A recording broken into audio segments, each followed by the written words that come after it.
I'm very excited about today's live stream. This is going to be a very useful discussion for you guys. I just made a stock group on my Instagram. It's on my account, which is kind of a side account right now, but I'm going to be making it pretty much my main focus for now. It's called investors underscore 2021. And what we do there is we're a group of young investors who are planning on helping each other grow. And I think that this might be helpful for you as you follow me along this journey. So, without further ado, I want to get to the meat and potatoes. The topic of this video is turning your finances around in 2021.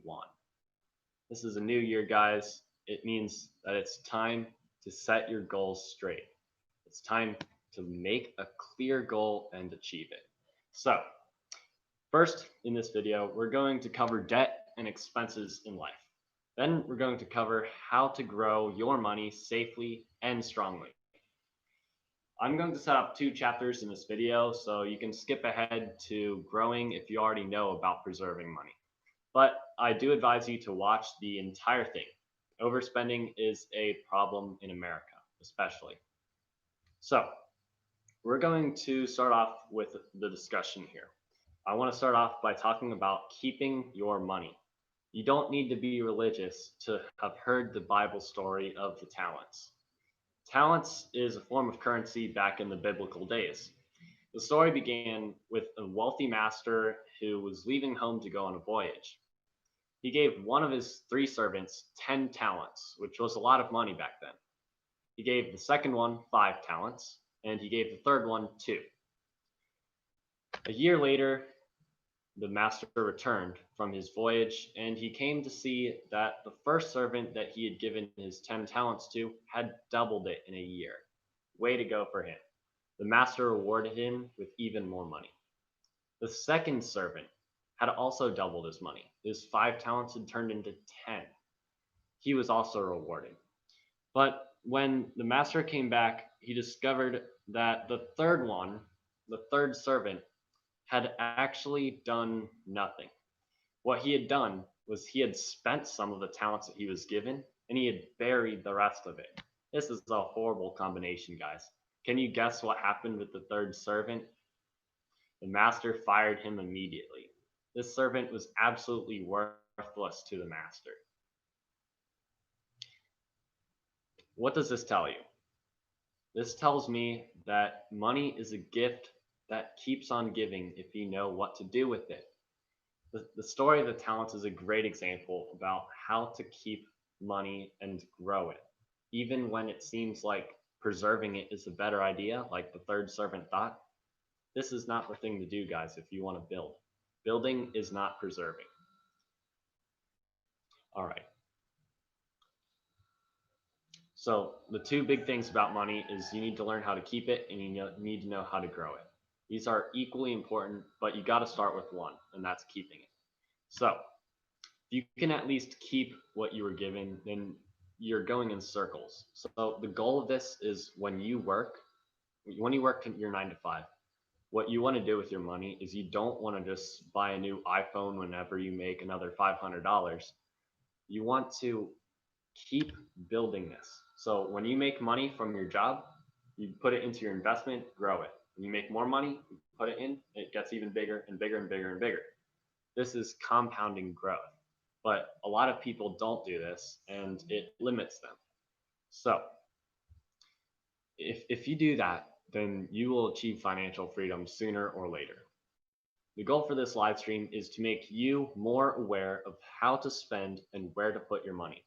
Let's talk about this more in depth. I want you to think about, I brought some visuals here. I want you to think about a bucket full of water. You see the water in here? There you go, you can see it. All right, this bucket is filled with water. Do you believe that this bucket has more leaks than it has flows in it? Well, this bucket has no leaks in it. You know what that means? It means that the water that's inside of it is going to stay there. But it has no flows either. This means that the water that's already in there is not leaving, but it's not growing. If not, then since there's no streams, you're going to never see that bucket turn into a swimming pool like the one behind me. It's not going to grow. And this is what I'm talking about. If your money is coming inside of your bucket, but it's not, if there's leaks, it's never going to turn into a swimming pool. It's going to stay little water in a little bucket. So, a lot of billionaires, they were not made with a little bucket. What they did is when they were poor, they did not spend almost anything. They kept that bucket growing, overflowing into a pool. Then eventually that pool turned into a lake. That lake turned into an ocean. But they did not have leaks, at least a lot of them. They did not have a lot of leaks in their buckets. They learned how to preserve their money effectively and well. In other words, what I'm trying to say here is that when you get another Apple, when you have the chance to buy another Apple iPhone, you do not need it. You can literally go and get a much better deal getting a half price one. This one was worth about 10% of a normal phone. It's crazy the deal I got. And I'm always looking for spending as little as possible where I need it. The point is here to plug in the leaks in your bucket. Remember, guys, a bucket that holds the water, which can also represent your money, is important. If you have more leaks than you have flows in, then it's worthless. You're running in circles that are never going to stop. You need to have flows and you need to have leaks controlled. Okay? All right, that ends my example with the bucket. All right. So what I just told you there maybe hinted you to put money into the bank and all that stuff. I am not promoting you to put money into the bank. What I'm promoting you to do is to remind you about the story of the talents back in the beginning of the stream just a few minutes ago. The servant who disappointed his master had buried his money. Putting your money into the bank is about as useful as burying it in a big old treasure box. It's useless. That money is not going to grow, and it's not going to serve you any good at all. So, when I was young, I was advised to put my money into a bank. For 10 years, my $940 sat untouched in the bank. It was pitiful to see how my account grew 3 pennies every single year. Then, last year, around the beginning of the year, I realized I could do a lot more with that money. I could invest it. And I turned that measly chunk of money into, I knew that back then that I could turn that tiny little thing into $1 million later in my life. But it's just not going to happen in the bank. It never does. Anyway, I woke up that day and I turned my $940 into $2,400. Be aware that the last time that I mentioned my wealth in one of my investing videos here on the channel, I said that my net worth was right above 2,000. Now it's 2,400. That's 20% more. My net worth has grown a good chunk since then. And that was only a month ago. Do you see what I mean? In that time, had I kept my money in the bank, I would have still been a net worth under $1,000 for sure. And I would have probably gained 3 to 4 pennies this year. Pretty pathetic, huh? All right. Choosing stocks over a bank account or a government bond is going to be worth it. A government bond is basically when you put your money with the government. You're loaning it to them for a 10-year period usually.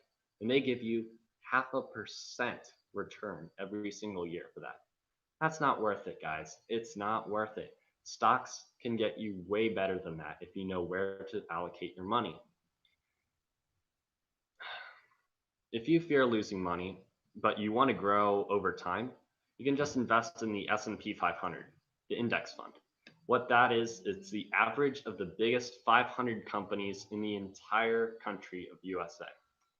There may be a stock that goes to zero, but if you invest in the S&P 500 index, it is extremely unlikely that all 500 of those companies go to zero. They're not going to get totaled, guys.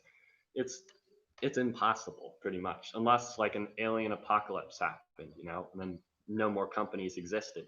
That's the only way that your money would go to zero. In other words, that's the thing to do if you don't know what you're doing. And it's not like that's going to get you 2% or something. It's not that lame.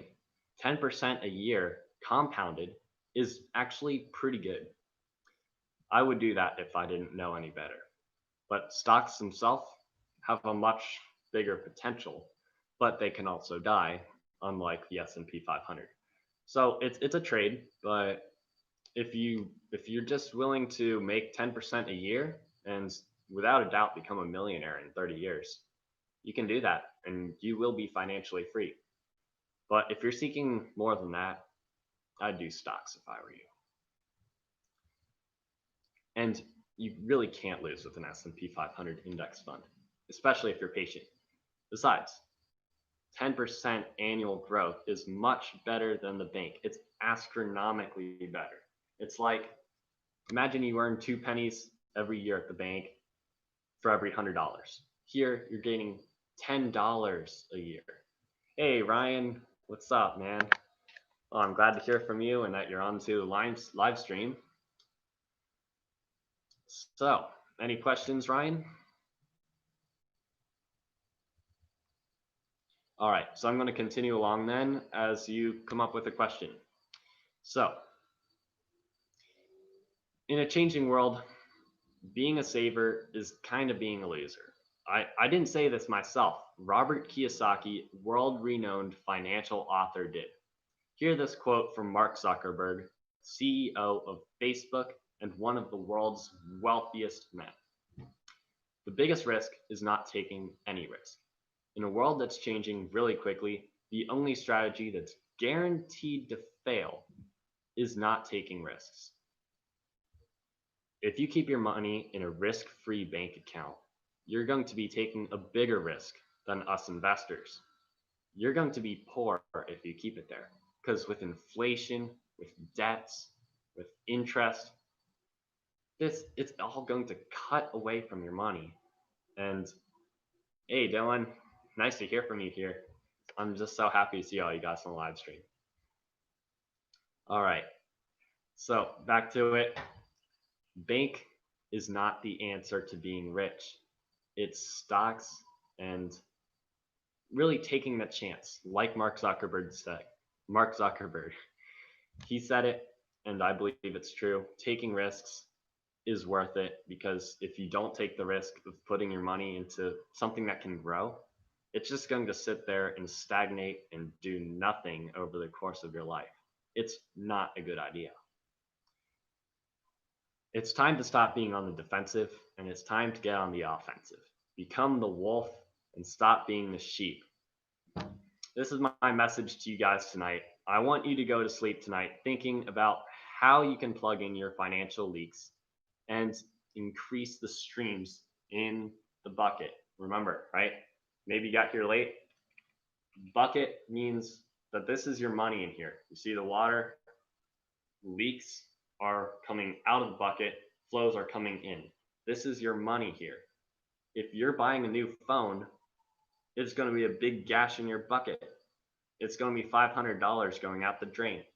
But if you have money coming in from work and you're not spending that money, you're investing it, it's going to overflow like crazy, become like the pool behind me, or even a lake. This is how billionaires are made. They don't, guys, you might see rich people buy nice cars and stuff, but those rich people, they're limiting themselves to that. If they were really, really smart, they would not buy a Lamborghini Huracan for $500,000. They would invest it and it would turn into 3 million in a few years. This is what I'm talking about, guys. Control the spending. You deserve better than mediocre results. Take this serious. It's your future. All right, guys. This was a pretty good live stream. I'm going to cut it here as my family's watching a movie, just like in the last few streams. All right. Good night, guys, and till the next one.